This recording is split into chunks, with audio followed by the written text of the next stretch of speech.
Policies اور بہت ساری ڈیولپمنٹ کرنے کی کوشش کر رہی ہے. پروڈکٹس آتے ہیں, پتہ چلتا ہے یار یہ تو بالکل فارغ پروڈکٹ ہے. اس کو بھی ڈسکس کریں گے. لیکن جیسے بھی آپ نے کہا کہ انسانی جبلت ہے کہ وہ بہتری کی تلاش میں کہیں نہ کہیں, وہ ہمارا دین بھی کہتا ہے آپ عزت کریں, لیکن حکومت ابھی تک ہمیں کافی ٹرنیور گزر گیا, کوئی ڈیولپمنٹ کے ساتھ ساتھ کوئی فورن انویسٹمنٹ لاتی ہوئی کامیاب ہوتی دکھائی نہیں دی. تو اگر اس طرح کا کوئی پروسیجر ہو یا اس طرح کا کوئی سسٹم چلے جس سے فورن انویسٹمنٹ آئے, نہ کہ جتنے فورن انویسٹرز ہیں وہ یہاں سے چھوڑ کے جا رہے ہیں, تو اس پہ کیا کہتے ہیں پھر ظاہری بات ہے نوجوان نسل جتنی بھی, اگر آپ دیکھیں میس کمیونیکیشن کی بات کریں, ڈاکٹرز کی بات کریں, انجینئرس کی بات کریں, تو یہاں پر اتنا ان کے لیے جو ایک ورک فلو ہے ہی نہیں. تو کیا کہتے ہیں آپ اس حوالے سے؟ جو براہ راست لوگ فیصلہ ساز ہیں نا, ان میں آپ مجھے بتائیں وہ کتنی انویسٹمنٹ یہاں کرتے ہیں اور کتنی باہر کرتے ہیں. جب آپ خود یہاں پر نہیں کر رہے تو آپ کو پتہ ہی نہیں یہاں پر کیا مسائل ہیں کسی کے. ابھی مجھے حال ہی میں ایک فیکٹری کے مالک ملے اور انہوں نے مجھے بتایا کہ اتنے مسائل یہاں پر ہو گئے پچھلے چند سال میں کہ ایسے لگتا ہے کہ یہاں پر کاروبار کرنا, مینوفیکچر کی میں بات کر رہا ہوں جس نے روزگار دینا ہے, سب سے زیادہ اہم وہ ہے. اور ہم کہتے ہیں ایکسپورٹ ہوگی, آپ کچھ دیں گے, آپ سروسز دے رہے ہیں نا, تبھی آپ کمائیں گے. تو کوئی ملک ہے یا تو سروسز دے رہا ہے, کوئی چیز ایکسپورٹ کر رہا ہے, باہر بیچ رہا ہے, تو کمائے گا. تو جنہوں نے کما کر آپ کو دینا ہے, آپ نے ان کے لیے اتنی مشکلات کریٹ کر دی ہیں, اتنے ڈپارٹمنٹس ہیں جو ایسے لگتا ہے کہ وہ فرعون بنے بیٹھے ہیں کہ جی ہمیں کیا دے رہے ہو. ابھی چند دن پہلے کی خبر آئی کہ جی 47 ارب روپیہ صرف لیسکو نے اوور بلنگ کر دیا, 2.5 کروڑ کو جرمانہ کر دیا. اب کس کس کو اوور بلنگ کی ہوگی, یعنی پہلے بل زیادہ ہے اور اوپر سے اوور بلنگ کر دی. جو جس ڈپارٹمنٹ میں آپ چلے جائیں وہاں جس کو نقصان ہو رہا ہے, جس نے اپنی کارکردگی دکھانی ہے, وہ اسی مرغی کو ذبح کر رہا ہے جو اس کے پاس ہے, اسی کو ذبح کر دیں. تو یہاں آپ انڈسٹری کیسے لگائیں گے جب یہاں کی انڈسٹری باہر جا رہی ہے؟ تو وہ صاحب سوچ رہے تھے کہ اب میں ملک سے سوچ رہا ہوں کہیں باہر بھی ہونا چاہیے کمانے کے لیے, کہ یہاں رہنا ہے تو تبھی سروائیو کر سکیں گے کہ یہاں کی انڈسٹری کو بھی ہم سپورٹ کر سکیں کہ باہر کی انڈسٹری چل رہی ہو. تو مجھے بتائیے یہاں کون انڈسٹری لگائے گا؟ یہاں پر استحکام نہیں ہوگا, یہاں آپ اپنے انویسٹر کو خوش نہیں رکھ سکیں گے, تو باہر کا انویسٹر یہاں کیا خاک آئے گا؟ وہ کوئی بیوقوف نہیں ہے کہ باہر بیٹھا ہے اور آپ کہیں گے کہ آ جاؤ یہاں پر, وہ آ جائے گا. وہ یہاں کے لوگوں سے رابطہ کرے گا, یہاں کی چیزوں کو دیکھے گا کہ یہاں کچھ ہو ہی نہیں رہا. پھر مسائل ہمارے اس طرح کے ہیں, ہم ایک جغرافیائی طور پر جو ہمارا ایک ایڈوانٹیج ہے وہ ہمارا ڈس ایڈوانٹیج ہے.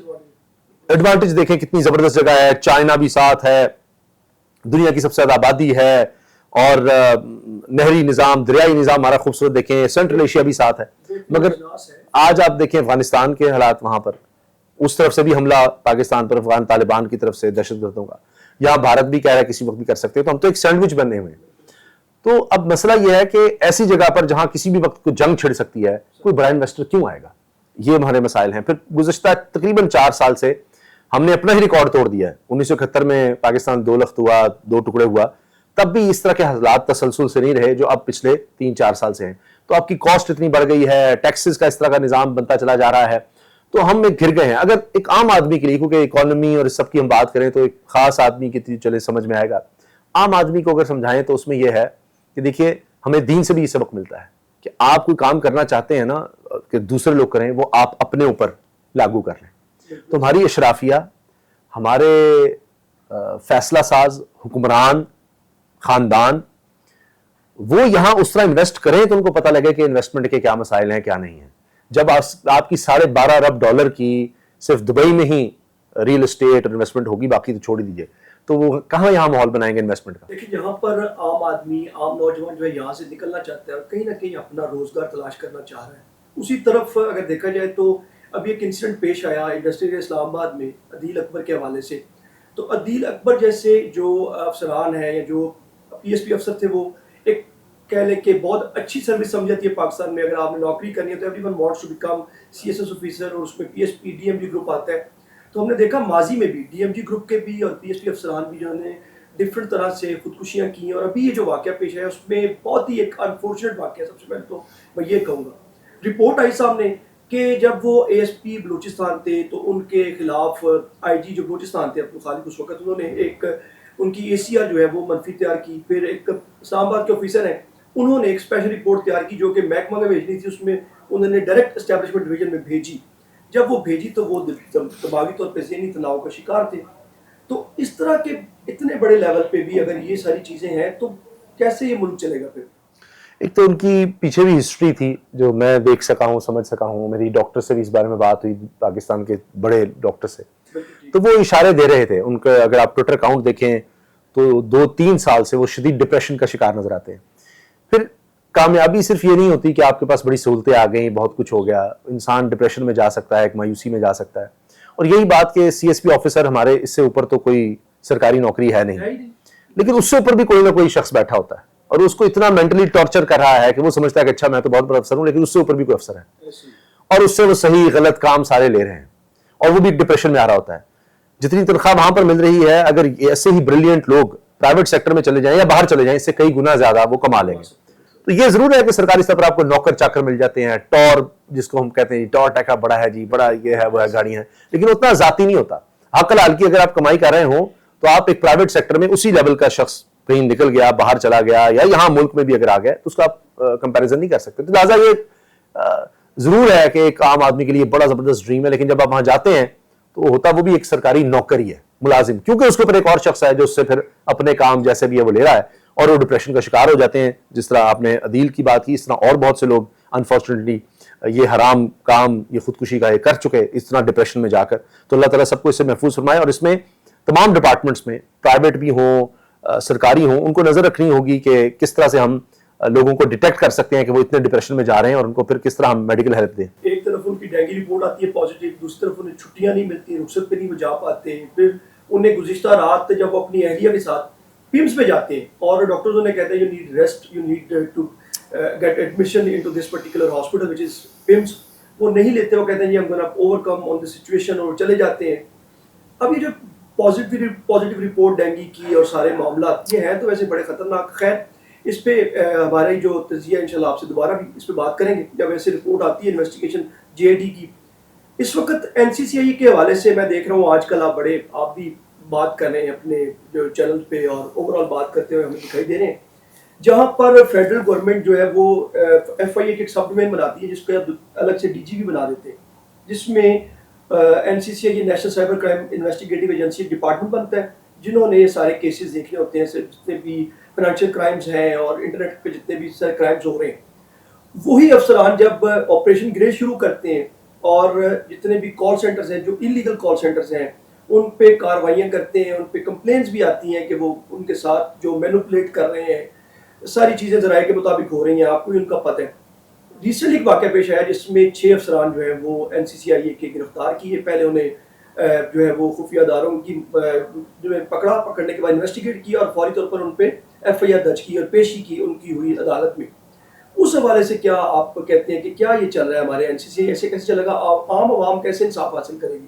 جب کوئی شخص غلط کام کرتا ہے, اس کے پیچھے پرٹیکولرلی جو چیزیں سامنے آ رہی ہیں وہ یہ ہے کہ ان سے ایسے ایسے کام لیے جا چکے تھے کہ ہم نے کہا کہ ہم نے ایسا ایسا سرو کیا ہے کہ اب تو ہمیں نہیں ہٹایا جا سکتا, یا ہم نے جو ہمارے پریویو میں نہیں بھی آتے تھے کام, ہمیں بس اوپر سے آرڈر آیا, ہم نے اس بندے کو دیکھو جی ہم نے کر دیا, اس میں صحافی آ رہا ہے, اس میں کوئی سیاسی کارکن آ رہا ہے, نہیں دیکھا, کیونکہ اتنی تو کمپلینٹس تھی. تو جب اتنا انہوں نے سرو کر دیا اس لحاظ سے, تو کانفیڈنس ان کو یہ ہو گیا کہ اب ہمیں کچھ نہیں کہا جا سکتا, ہم تو ہر حکم پورا کر رہے ہیں, تو اب ہم اگر تھوڑا بہت, ہاں جی ہم تھوڑا بہت اگر یہ کر بھی لیں گے تو خیر ہے. اور پھر یہ کہ انہوں نے اداروں کا بھی نام بیچ میں اس میں یوز کیا, اسی لیے کہ جی ہم ان کے لیے کام کرتے ہیں, ہم تو ہیں ہی وہ جب ان کے ساتھ کام کرتے ہیں. تو یہ انہوں نے سوچ لیا, پورا ریکٹ بنا لیا کہ ہم یہاں سے اب پیسہ بھی بنا سکتے ہیں, سارا کچھ کر سکتے ہیں. تو یہ ہی ہوتا ہے جب ایک عہدے پر بیٹھ کر آپ ناجائز کام کسی سے لیں گے, کسی بھی عہدیدار سے, تو آپ اس کو ٹرینڈ کریں کہ تم نے ہمارے کہنے پر کیا تھا تو اب وہ آگے وہی کام کرے گا. تو یہ یہاں پر ہوا ہے. میرا خیال ہے کہ دیکھا نہیں گیا کہ قانون کے مطابق کیا چیز چل رہی ہے کیا نہیں, بس وہ آرڈر آیا کہ بھائی اس کو پکڑو, یہ کرو. وہ جب کرتے رہے تو انہوں نے خود سے بھی اپنا ایک گینگ بنا کر وہی کام شروع کر دیا. یہ تو بڑا سمپل سا ایک فارمولا ہے کہ اگر ایک امیڈیٹ باس اپنے سبارڈینیٹ سے کوئی الٹا کام کروائے گا تو وہی سبارڈینیٹ 9 کام خود سے کرے گا, اور وہ امیڈیٹ باس اسے پوچھ نہیں سکتا, چاہے پھر آپ این سی سی آئی کا وجود میں لے آئیں اس کو, یا پیرا کو لے آئیں یا ایرا کو لے. تو یہ ساری چیزیں ہم لوگ اس پہ ڈسکس تو اس بہت لمبی ڈیٹیل میں ہو سکتی ہے کہ کیا کیا جو این سی سی آئی کے انڈر ڈومین میں ہو رہا ہے اور کس طرح سے یہ عام جو شہری اور پریشان ہوتا ہے. ایک اس کی ایگزامپل یہ دے دیتا ہوں کہ اگر کوئی خاتون جو اپنی کمپلین سبمٹ کرتی ہے کہ میری کوئی بندہ یا کوئی میرا کوئی ایکس یا کوئی جو میرا تعلق میں تھا, وہ اس کے پاس میری ویڈیوز ہیں یا کوئی پکچرز ہیں, تو وہ مینوپولیٹ کی ہیں, اس پہ کاروائی کی جائے, تو وہ بیچاری جس وقت آفس جاتی ہے ایف آئی اے کے یا این سی سی آئی اے کے, تو پورے جو ہم نے دیکھا کہ وہ عملہ اس پہ ڈسکس کر رہا ہے، تو ایک اس طرح سے بھی پریشانیاں ہیں اس ادارے میں جو کہ بہت سی ٹھیک ہونے والی ہیں. اس وقت ٹی ایل پی کو بین کر دیا گیا اور کچھ چیزیں سامنے آئیں کہ ٹی ایل پی کس کس کے ساتھ رابطے میں تھے، مفتی صاحب کے ساتھ، منیب الرحمان صاحب کے ساتھ، اور پھر وزیرہ صاحبہ نے جو ہے وہ محترمہ مریم نواز صاحبہ نے مفتی منیب الرحمان اور جو راغب نعیمی صاحب ہیں ان کو ساتھ بٹھا کے فوٹو سیشن بھی کیا. تو اس پہ تھوڑا سا بتائیں کہ کیا ہونے جا رہا ہے؟ ٹی ایل پی کو بین کر دیا، کیا قانونی طور پہ یہ از اٹ پاسبل؟ دیکھیے جس طرح ہمارے ملک میں آئین اور قانون کے تحت جو کچھ ہو رہا ہے اس میں تو کچھ بھی پاسبل ہے، کچھ بھی آپ کر جائیں، جو طاقتور ہے وہ کچھ بھی کر سکتا ہے. اب اصل میں کیا یہ ہے انہوں نے کہ انسداد دہشت گردی ایکٹ کے تحت ان کو بین کیا ہے. ٹھیک ہو گیا. تو میری انڈرسٹینڈنگ یہ ہے کہ ایک سیاسی جماعت کو تو الیکشن کمیشن کے تھرو ہی آپ کر سکتے ہیں، اور اس میں پھر سپریم کورٹ ہے، کابینہ سے اپروول ہو کے پھر سپریم کورٹ میں الٹیمیٹلی کیس جاتا ہے. تو وہ تو بھی ہوا نہیں کام. تو بطور سیاسی جماعت تو ایگزسٹ کر سکتی ہے. وہ بات ہوئی آئین اور قانون کے مطابق، جہاں ہمارے ملک جس طرح چل رہا ہے وہ آپ کے سامنے ہی. تو وہ انسداد دہشت گردی ایکٹ کے تحت کوئی تنظیم، کوئی مذہبی ہو یا ویسے ہو، کچھ بھی ہو، اس کو تو کل عدم آپ کر سکتے ہیں. انہوں نے کر دیا. بطور سیاسی جماعت وہ پروسیس ابھی چلا نہیں ہے. ابھی مجھے تو کوئی سپیس نہیں نظر آ رہی اس تنظیم کے لیے، اس مذہبی جماعت کے لیے کسی بھی سطح پر، کچھ بھی نہیں. لیکن کیا ان کے لاکھوں ووٹرز، کہیں انہوں نے نون لیگ کو بھی ٹف ٹائم دیا ہوا ہے اور جماعتوں کو ٹف ٹائم دیا ہوا ہے، ان کے ووٹرز، ان کا کیا ہوگا؟ فرض کریں آپ نے 10,000 آدمی پکڑ لیا ہے لیکن ووٹر تو لاکھوں میں ہے، اس کا کیا ہوگا؟ پھر کیا سارے وہاں پر موجود تھے؟ سارے اسی نیت سے گئے ہوئے تھے؟ سارے اس میں ملوث تھے جو وہاں پر ہنگامہ ہوا یا فائرنگ ہوئی ہے، جو الزامات ہیں، کیا سارے اس میں تھے؟ یا صرف یہ ہے کہ جی آپ چونکہ اس جماعت کے ساتھ ہیں، یا کبھی شرکت کی تھی، یا آپ ساتھ نظر آئے تھے، یا آپ کا تعلق رہا ہے، آپ نے کبھی الیکشن لڑا ہے ان کے ساتھ؟ تو وہ سب بھی ماضی سے آپ کسی کو کیسے پکڑ سکتے ہیں؟ تو بہت سے اس میں الجھنے ہیں، بڑے اس میں مسائل ہیں. مدارس، مساجد بند کر دی گئی، سیل کر دی گئی. اب نیا فارمولہ سامنے آیا، مفتی منیب الرحمان صاحب کہہ رہے ہیں جی ہماری تنظیم کے تحت معاہدہ ہوگا، اور پھر جو لوکل وہاں پر لوگ تھے ان کو ایک انڈرسٹینڈنگ کے تحت لکھ کر وہ دیں گے. شاید اس میں یہی ہوگا کہ اب آئندہ ہمارا ان سے کوئی تعلق نہیں ہے، آئندہ ان سے کوئی فنڈنگ نہیں کریں گے. تو اس شرط پر مساجد و مدارس کھول دی جائیں گی. اب تو یہ بھی سننے میں آ رہا ہے کہ مساجد کو جو ہے سرکاری سطح پر انہیں under supervision of government Punjab, کچھ اس طرح سے بھی بات سننے میں آئی تھی. بڑا مشکل ہو جائے گا، میرا نہیں خیال ممکن نہیں ہے. ہماری حکومت ہو یا کوئی اور دنیا میں اگر آپ چلیں ڈیولپڈ ورلڈ میں، تو یہ ایک طرح سے این جی اوز ہیں. مدارس اگر آپ دیکھیں نان گورنمنٹ آرگنائزیشنز ہیں جہاں لاجنگ بھی ہوتی ہے بچوں کی، سب. تو ان کو گورنمنٹ کے لیے، کسی بھی گورنمنٹ کے لیے چلانا ممکن ہی نہیں ہے. آپ دیکھیے مدارس کی ایک ایسپیکٹ میں اس کا عرض کر رہا ہوں کہ ہمارے ہاں سکولز میں لاجنگ نہیں ہے، غریب آدمی ہے، وہ بچہ سکول میں کیسے بھیجے گا، خوراک پوری نہیں کر پا رہا، اس کی رہائش کے مسائل ہیں. تو وہ سمجھتے ہیں کہ اچھا مدارس میں جائے گا، دینی تعلیم بھی حاصل کر لے گا، اچھا بعد میں جا کر کسی مسجد میں کسی اور جگہ پر کچھ روزگار کا بھی کر لے گا. یہ بھی ایک ہوتا ہے. تو جہاں آپ سرکاری سکول نہیں چلا پا رہے، وہاں آپ پھر مدارس کو کس طرح سے ٹیک اوور کر لیں گے؟ یہ بھی آپ سوچیے ذرا. ان کا بڑا ایک خرچہ ہوتا ہے بڑا. اسی طرح مساجد کا ہے، ان کے بل ہیں. صرف یہ تھوڑی ہے کہ جی 10,000 وظیفہ لگا دیتے ہیں، 25,000 وظیفہ لگا دیتے ہیں. بل آپ مساجد کے دیکھیں کتنے زیادہ ہیں، ان کی مینٹیننس کتنی مسائل ہوتے ہیں، رمضان میں کتنا زیادہ خرچہ آ جاتا ہے. تو یہ آسان کام نہیں ہے. آپ کو نہیں لگتا اسامہ بھائی کہ یہ جو ٹی ایل پی کا جو آپس میں جھڑپیں ہوئی ریسنٹلی جو ہوئی ہیں 2016 سے 2025 تک، تو ریکارڈ بھی آیا، پنجاب پولیس نے فہرست جاری کی، سفارشات بھیجی وفاقی کابینہ کو کہ اس کو بین کیا جائے، اس پہ عمل درآمد بھی ہوا. لیکن ان ساری باتوں سے پہلے جب یہ اس دفعہ انہوں نے اسلام آباد جانے کا ٹھانی، ٹی ایل پی کے جتنے بھی قائدین ہیں کارکنان کے ساتھ، ان کے ساتھ ہم نے بھی رپورٹنگ کی، دیکھا. آپ کو نہیں لگتا کہ ان کے ساتھ پراپر کمیونیکیشن نہیں ہوئی in that particular time when they were trying to go to the Islamabad? مجھے لگتا ہے کئی سال بعد شاید کچھ حقیقتیں کھل پائیں، کچھ چیزیں سامنے آ سکیں. ہوتا یہ ہے کہ جب ایک ہنگامہ سا کریٹ ہو جاتا ہے نا، تو اس میں کچھ پتہ نہیں چلتا کیا ہو رہا ہے. ایک اندھیرا ہے، پتہ ہی نہیں گولی کہاں سے چل گئی، کس کو لگ گئی، کس نے پہلے چلائی، اور پھر کسی کی چیز کنٹرول میں کچھ نہیں رہتا. یہ بات آپ کی درست ہے کہ جب یہ لوگ نکل رہے تھے اس وقت بات چیت ہو جاتی، لیکن پہلے خیال تھا کہ لاہور میں روکیں گے، پھر آیا نہیں آگے کرتے ہیں، تو پھر یہ سوچ یہ تھی کہ اسلام آباد پہنچنے نہیں دینا، اور اس کے بعد پھر اچانک ہوا. تو اگر انہی لوگوں کو جن کو پہلے انوالو کیا گیا تھا، اور جو جن شرائط پر پھر پابندی ہٹی تھی، یا لوگوں کو رہائیاں ملی تھیں، یا کیسز ختم ہوئے تھے، انہی لوگوں کو لا کر جو آج آ رہے ہیں، مریم صاحبہ سے مل رہے ہیں یا آج ایکٹیو ہوئے ہیں، ابھی بھی 2 دھڑے نظر آ رہے ہیں. علامہ راغب نعیمی صاحب اور مفتی منیب الرحمان صاحب تو مل لیے، لیکن ایک الگ گروپ ہے جو کہہ رہے ہیں کہ مذاکرات نہیں کرنے چاہیے، یہ کیا مساجد اور مدارس کس طرح سے چلیں گے، کیا ہوگا. تو ایک ان میں خوف ابھی بھی ہے کہ پتہ نہیں آگے اسرائیل کا کیا بنتا ہے، اس چکر میں یہ سارا کچھ کیا گیا ہے. تو کئی سالوں بعد شاید حقیقتیں کھل سکیں، لیکن ان لوگوں کو میرا خیال ہے کہ پہلے انوالو کر لینا چاہیے تھا. اس میں علماء مشائخ کی بھی کوتاہی ہے، پھر یہ بھی کہ ان کی لیڈرشپ جو تھی انہوں نے بالکل ایک الگ اپنا نظام بنایا ہوا تھا کہ ہم نے ہی ساتھ چلنا ہے، کسی کو کانفیڈنس میں نہیں لیا، ساتھ ملاتے کہ ہم سب یک زبان ہو کر پھر کوئی پریشر ڈالیں، آگے بڑھیں. تو یہ بھی نہیں ان کی سن رہے تھے، انہوں نے بھی اتنا زور نہیں لگایا. جب سب کچھ ہاتھ سے نکل گیا پھر اب آپ دیکھیں اب یہ ہم سب کچھ سمیٹنے پر لگے ہوئے ہیں. اس میں دہائیاں لگیں گی. اب لوگوں کے اندر ایک بے چینی، اضطراب بن چکا ہے، جس کی وجہ سے سرکاری سطح پر آپ کو کبھی ایک کو بلانا پڑ رہا ہے، کبھی دوسرے کو بلانا پڑ رہا ہے، اور اس طرح کی اسٹیٹمنٹ دینی پڑ رہی ہیں کہ نہیں ہم تو کسی پر قبضہ نہیں کرنا چاہتے، ہم تو نہیں کرنا چاہتے. پہلے ساری مسجدیں سیل ہو گئیں، پھر ڈی سیل ہونا شروع ہوئیں. تو اب اس میں دہائیاں لگیں گی. جو لوگوں کے اندر ایک خوف اور یہ ایک سوچ آ گئی ہے کہ اس کے پیچھے کوئی نہ کوئی اور ڈیزائن ہے جس کی وجہ سے کیا گیا. اور پھر اس کے بعد کیا بھی ہے گیا نا کہ مساجد مدارس آپ نے دیکھا نہیں کہ بھئی وہ لوگ تو وہاں پر بیٹھے ہوئے تھے، وہ تو نہیں شرکت کرنے کے لیے آئے تھے. ایک ہوتا ہے کہ آپ کسی کے ساتھ ہیں، کیا وہاں پر جتنے لوگ موجود تھے ان سب کی نیت تھی کہ ہم نے گولیاں چلا دینی ہیں. I just want to give you an example on this particular point کہ میں ذاتی طور پہ میں نے انویسٹیگیٹ کیا 10-12 مساجد میں جا کے لاہور کی جو کہ بلانگ کرتے ہیں TLP سے.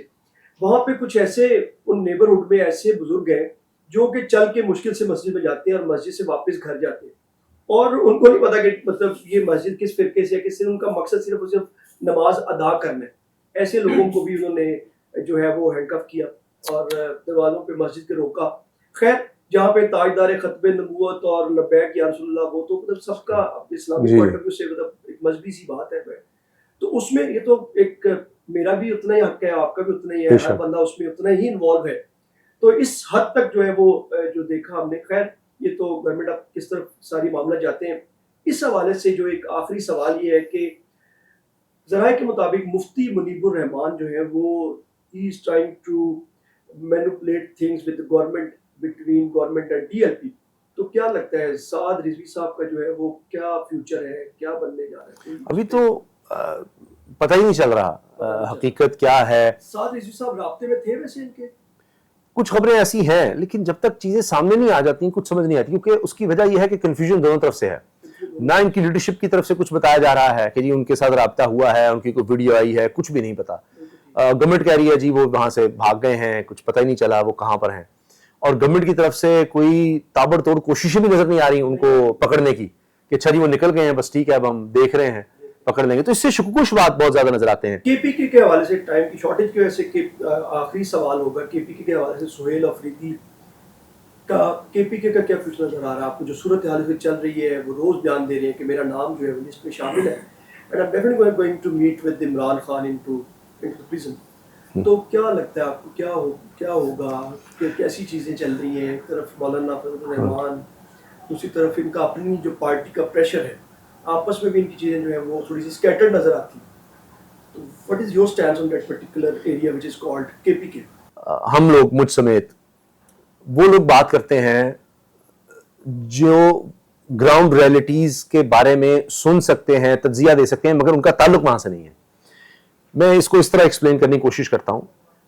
وہی نون لیگ، وہی پیپلز پارٹی مرکزی بیانات کیا دے رہی ہے، سہیل افریدی کے خلاف دے رہی ہے کہ جی ان کی سوچ ٹھیک نہیں ہے، وہ جو اس طرح خیبر پختونخوا کو چلانا چاہ رہے ہیں امن و امان کے حوالے سے، جو ان کا طرز ہے چلنے کا وہ بالکل غلط ہے. وہی جماعتیں خیبر پختونخوا میں کہتی ہیں سہیل افریدی جو کہہ رہا ہے ٹھیک کہہ رہا ہے. پیپلز پارٹی کے کنڈی صاحب کا بھائی اسمبلی میں کھڑے ہو کر کہتا ہے جی یہ میں تو اس کے ساتھ ہوں، یہ اس کو ملوانا چاہیے یا اس میں کیا آ جائے گا، اور جو یہ جس سوچ کے ساتھ چل رہا ہے جرگے کرا رہا ہے جی ٹھیک ہے. نون لیگ کے ان کے دائیں طرف بیٹھے ہوتے ہیں جو اپوزیشن لیڈر ہیں. فضل الرحمان صاحب آپ دیکھیں وہ کہتے ہیں ہاں جی یہ آپریشن کے بارے میں ہمیں پوچھ لینا چاہیے، سب کو ساتھ لے کر چلنا چاہیے. ANP کا آپ دیکھ لیجئے کیا موقف ہے، وہاں کی جماعت اسلامی کا کیا موقف ہے. PTM، مجھے کوئی ایک جماعت بتا دیں، کوئی ایک جماعت کہ جو اس وقت نون لیگ باقی خیبر پختونخوا کا چیپٹر چھوڑ دیجئے، تو جو پریس کانفرنسز یہ کر رہے ہیں ان سے کروائیں، ان کے MPs سے کروائیں، جنہوں نے لوگوں سے ووٹ لینا ہے یا لے چکے ہیں یا وہاں پر اس طرح سے موجود ہیں، ان کا بالکل آپ کو فرق نظر آئے گا. تو وہاں کے ڈائنامکس فرق ہیں، ان چیزوں کو میرا خیال ہے دیکھنا ہوگا. اور سہیل افریدی کو ملاقات نہ کرنے دینا یہ اناؤں کا کھیل ہے. تو ہوتا یہ ہے کہ سوچ یہ آ جاتی ہے کہ جی ہم نے اس کو ملنے دیا تو ہم کہیں گے کہ وہ ہماری تو ہار ہو گئی, جس طرح کہا تھا اس کو بننے نہیں دینا, اب یہ بن گیا ہے تو اس کی جیت ہو گئی ہے, تو ہم بھی دیکھتے ہیں کیسے ملتا ہے. اب بظاہر کیا ہو جائے گا, ملاقات ہو جائے گی, اس کے بغیر بھی تو وہی آیا نا, پیغام آ گیا جی چھوٹ مختصر کابینہ بنا لیں, وہ بن گئی, وہ ٹھیک ہے. وہ بھی وہاں جائے گا, پھر اور غصہ ہوں گے کہ جی یہ دیکھیں آتا ہے تماشا لگتا ہے, تو بھی تماشا لگاتے رہیں گے, اور دوسری طرف سے بھی انہوں نے ملاقات کی اجازت کہیں نہ کہیں جا کر ہو ہی جائے گی. لیکن پولیٹیکلی ایک عجیب سا ایک کھیل بنا دیا گیا ہے. سہیل افریدی صاحب کو چلنے نہیں دیا جائے گا میری نظر میں. ہاں جی, جہاں جہاں ممکن ہو سکے گا رکاوٹیں ہوں گی, اور اس سے ایک عدم استحکام اور بڑھے گا, مسائل اور بڑھیں گے. حکومت کے فائدے میں کبھی بھی نہیں ہوتا کہ وہ مسائل کریٹ کریں. جہاں علی مین گنڈا پور اب آپ کو اچھا لگ رہا ہے, تو اس کے ساتھ آپ نے کتنا چل لیا یا کہاں آپ نے اس کو سہولت دے دی, تو اب سہیل افریدی آپ کو ملے گا, اس کو نہیں چلنے دیں گے تو کوئی اور آ جائے گا, وہ آپ کہیں گے یہ تو ایک اور بڑی ہمارے لیے مصیبت کھڑی ہو گئی ہے, یہ کون آ گیا. تو اگر کچھ مہینے سہیل افریدی سب گزار گئے, مطلب جو ہم دیکھ رہے ہیں وہ یہ ہے کہ 3 مہینے تو وفاقی حکومت کے لیے بہت بڑا مسئلہ بن جائے گا, اور 3 مہینے سے پہلے ان کو ہٹانا بھی ان کے لیے مسئلہ ہے کہ کس طرح سے ان کو ہٹانا ہے. تو یہ مجھے لگتا ہے کہ یہ عدم استحکام اور یہ چپکلش اور یہ جنگ یہ جاری رہنی ہے. اگر آپ کو آج کا انٹرویو پسند آئے تو ہمارے چینل کو لائک اور سبسکرائب ضرور کیجیے گا. اگلے انٹرویو اور اگلے ویلاگ کے لیے مجھے اجازت دیں. اللہ حافظ.